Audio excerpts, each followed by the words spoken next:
नमस्कार साथियों, आर्यन आलिजाम नोट्स में मैं राम नरेश मिश्र आप सभी का स्वागत करता हूं। दोस्तों, आज मैं आप सभी के लिए प्राचीन भारत का इतिहास के अंतर्गत 6ठी शताब्दी ईसा पूर्व का भाग 2 प्रस्तुत कर रहा हूं, जो सभी प्रकार की परीक्षाओं के लिए बहुत महत्वपूर्ण है और इन प्रश्नों को हर बार दोहराया जाता है। तो आप लोग भी इन प्रश्नों को अच्छे से देख लें और यदि आपने अभी तक आर्यन आलिजाम नोट्स चैनल को सब्सक्राइब नहीं किया है तो सब्सक्राइब कर लें, बेल आइकन की घंटी दबा दें, अपने दोस्तों में शेयर करें, लाइक करें। तो आपका ज़्यादा समय न गंवाते हुए आइए हम अपने वीडियो की शुरुआत करते हैं।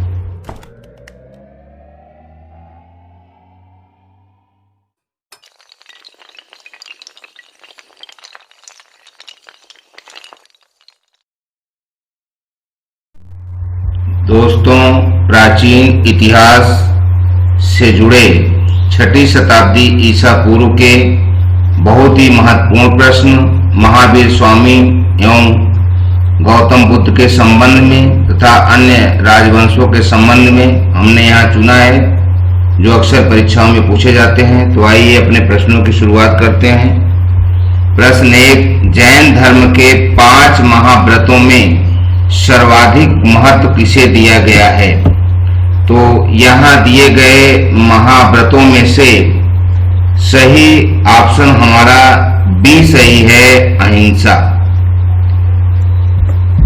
जैन धर्म के 5 महाव्रतों में सर्वाधिक अहिंसा पर जोर दिया गया है। जैन धर्म के अनुसार जीवन में सबसे बड़ा पाप हिंसा करना है, अतः हिंसा से दूर रहने के लिए कहा गया है और अहिंसा अपना के रहने के लिए कहा गया है।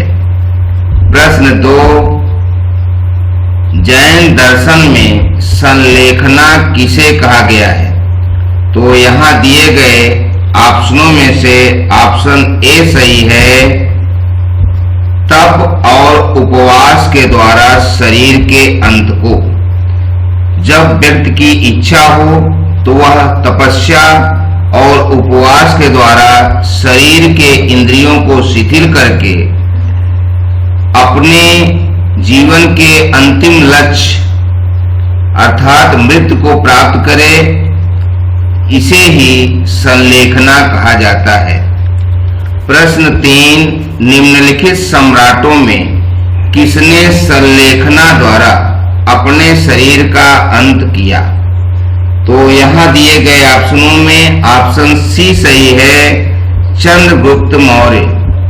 चंद्रगुप्त मौर्य ने संलेखना विधि द्वारा अपने शरीर का अंत किया और वह श्रवणबेलगोला में जाके वहां तपस्यारत होके तप और उपासना के माध्यम से अपने शरीर का त्याग किया, जो वर्तमान में कर्नाटक राज्य में स्थित है। प्रश्न 4, मगध का निम्नलिखित में से कौन सा शासक था जो अपने समकालीन राज्यों के साथ अपने वैवाहिक संबंधों के कारण जाना गया? तो यहाँ दिया गया ऑप्शन ए सही है, बिंबिसार। बिंबिसार मगध का वह शासक था जो अपने समय में विभिन्न राज्यों के साथ वैवाहिक संबंधों को मजबूत किया। प्रश्न 5, हाथी बुद्ध के जीवन की कौन सी घटना का प्रतीक है? तो यहाँ दिया गया ऑप्शन ए सही है, बुद्ध के गर्भ में आने का। हाथी बुद्ध के जीवन की बुद्ध के गर्भ में आने का प्रतीक माना जाता है। प्रश्न 6, सिद्धार्थ ने किस अवस्था में गृह त्याग किया? तो यहाँ दिया गया ऑप्शन सी सही है, 29 वर्ष। सिद्धार्थ ने 29 वर्ष की अवस्था में गृह त्याग किया था। सिद्धार्थ गौतम बुद्ध के बचपन का नाम था।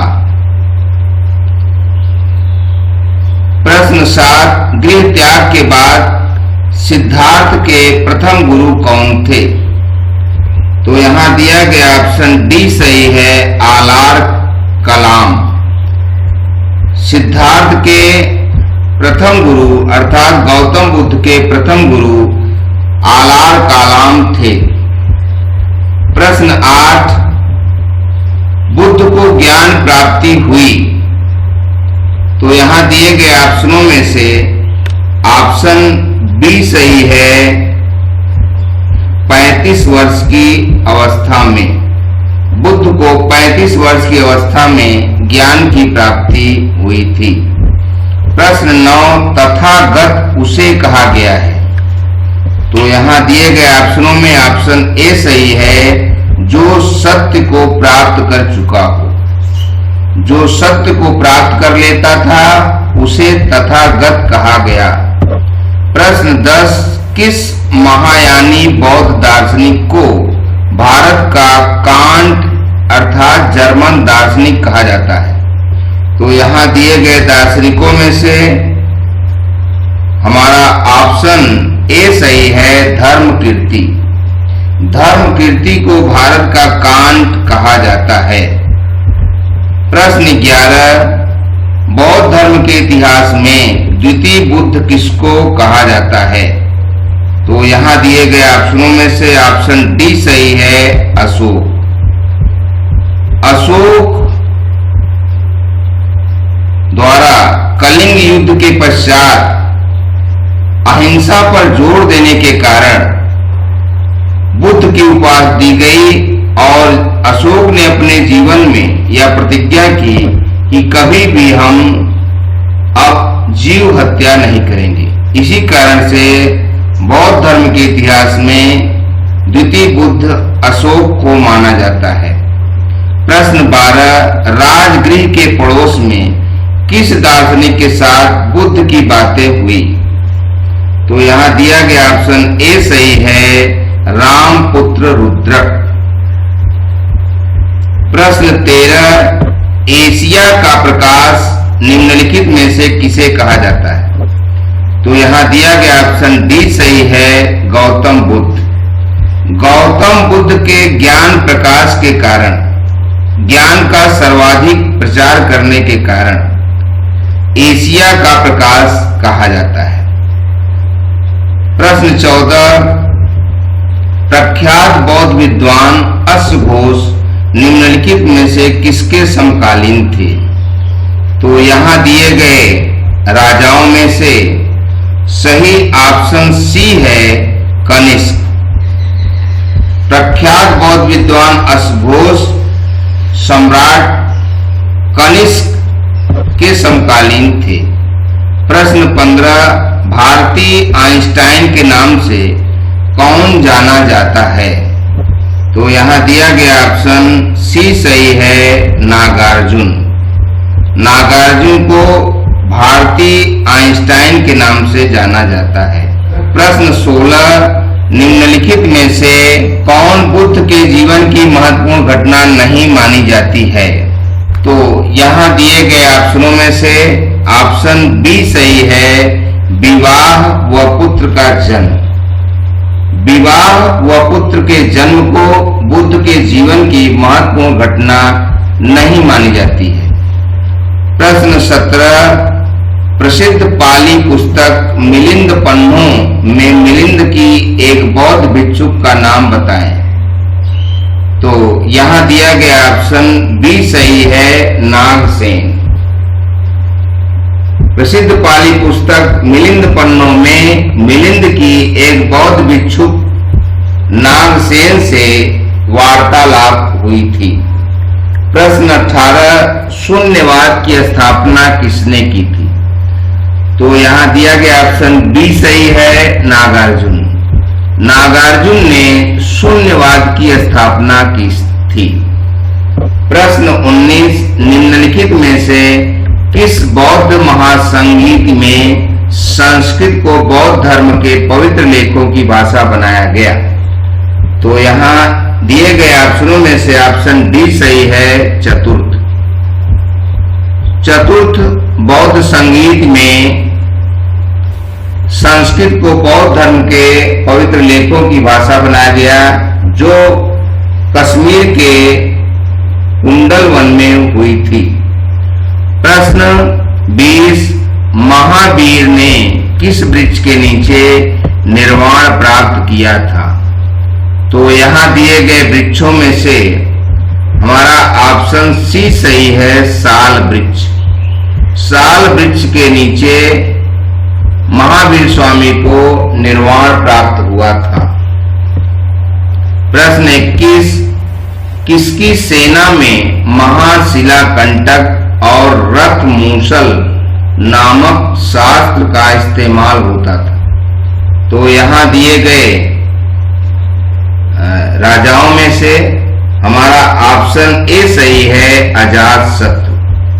अजातशत्रु की सेना में महाशिलाकंटक और रथ मूसल नामक शास्त्र का इस्तेमाल होता था।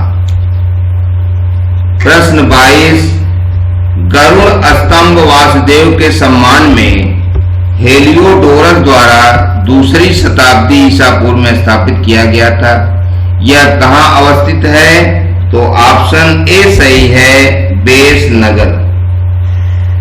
यह बेस नगर में अवस्थित है। प्रश्न 23, व्यूहवाद किससे जुड़ा है? तो यहाँ दिया गया ऑप्शन सी सही है, वैष्णव धर्म। व्यूहवाद वैष्णव धर्म से जुड़ा हुआ है। प्रश्न 24, बौद्ध मत में उपसंपदा पद से क्या तात्पर्य है? तो यहाँ दिए गए ऑप्शनों में से ऑप्शन डी सही है, बौद्ध भिक्षु के धर्म परिवर्तन की अंतिम अवस्था। बौद्ध मत में उपसंपदा उसे कहा जाता था जब बौद्ध भिक्षु अपने धर्म को परिवर्तन की अवस्था को प्राप्त कर लेते थे। प्रश्न 25, बौद्ध संघों के आचरण के नियमों का संकलन किस ग्रंथ में मिलता है? तो यहाँ दिए गए ग्रंथों में से ऑप्शन ए सही है, विनय पिटक। विनय पिटक में बौद्ध संघों के आचरण के नियमों का संकलन मिलता है। प्रश्न 26, किस शासक के शासनकाल में महायान संप्रदाय स्पष्टतः हीनयान से अलग हुआ? तो यहाँ दिया गया ऑप्शन सी सही है, कनिष्क। कनिष्क के शासनकाल में महायान संप्रदाय हीनयान से अलग हो गया। प्रश्न 27, महात्मा बुद्ध ने अपना अंतिम उपदेश कहाँ पर दिया? तो यहाँ दिए गए नगरों में से हमारा ये दिया गया ऑप्शन बी सही है, श्रावस्ती में। महात्मा बुद्ध ने अपना अंतिम उपदेश श्रावस्ती में दिया था। प्रश्न 28, कुशीनारा में बुद्ध की मृत्यु के समय कौन शिष्य उनके साथ था? तो यहाँ दिया गया ऑप्शन बी सही है, आनंद। कुशीनारा में बुद्ध की जब मृत्यु हुई उस समय उनका शिष्य आनंद उनके साथ था। प्रश्न 29, महात्मा बुद्ध के निजी चिकित्सक का क्या नाम था? तो यहाँ दिए गए चिकित्सकों में से चिकित्सक ऑप्शन ए सही है, जीवक। महात्मा बुद्ध के निजी चिकित्सक का नाम जीवक था। और इस वीडियो का अंतिम प्रश्न नंबर 30, नंद वंश के किस शासक के शासन में सिकंदर का आक्रमण हुआ था? तो यहाँ दिए गए ऑप्शनों में से ऑप्शन बी सही है, घनानंद। घनानंद के शासन काल में सिकंदर का आक्रमण हुआ था। तो दोस्तों, आप लोगों ने पूरा वीडियो देखा।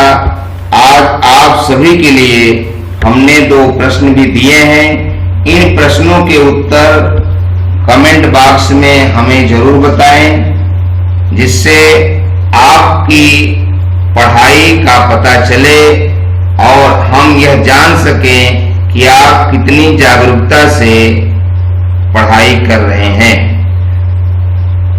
दोस्तों, आपके लिए हम निःशुल्क वीडियो बनाते हैं, इसलिए आपका भी यह फर्ज है कि आप हमारा हौसला करें, जिससे हम आपके लिए निःशुल्क वीडियो बनाते रहें और आपकी नियमित निःशुल्क पढ़ाई कराएं, तैयारी कराएं।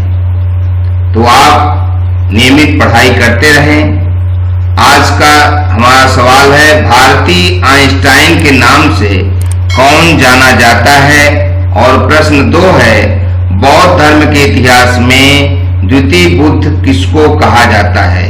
इन दोनों प्रश्नों के उत्तर इसी वीडियो में हैं। आप अच्छे से देख के उत्तर देने का प्रयास करें। मैं शीघ्र ही आप सबके लिए नए वीडियो के साथ उपस्थित होऊंगा। शुक्रिया, थैंक यू, धन्यवाद।